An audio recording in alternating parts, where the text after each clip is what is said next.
Platicando con unos amigos, se dicen admiradores de China por sacar 600 millones de críticos de la pobreza. Mira, la semana próxima sí quiero hablar de esto.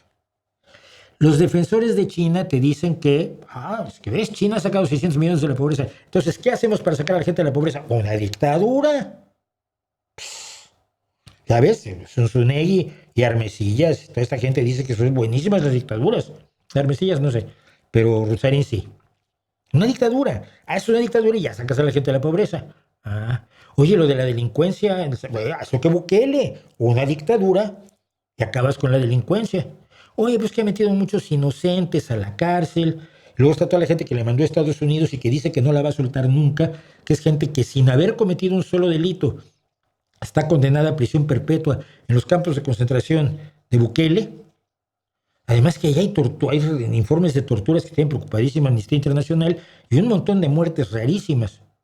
Pero acabó con la delincuencia. No, lo que se necesita mano dura, se necesita una dictadura. Miren, lo que todos están diciendo es que quieren una dictadura. Lo que no están demostrando es que se puede sacar a la gente de la pobreza solo con una dictadura, que se puede acabar con la delincuencia solo con una dictadura, que el crecimiento económico se puede hacer sin una dictadura. Es decir, están usando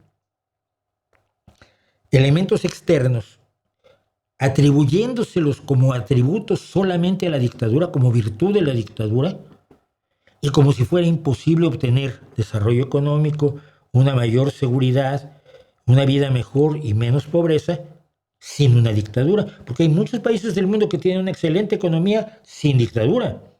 Y muchos países que tienen unos niveles de seguridad extraordinarios, España es uno de ellos, sin dictadura. Ellos están usando argumentos para vender dictaduras y ello los hace enormemente sospechosos.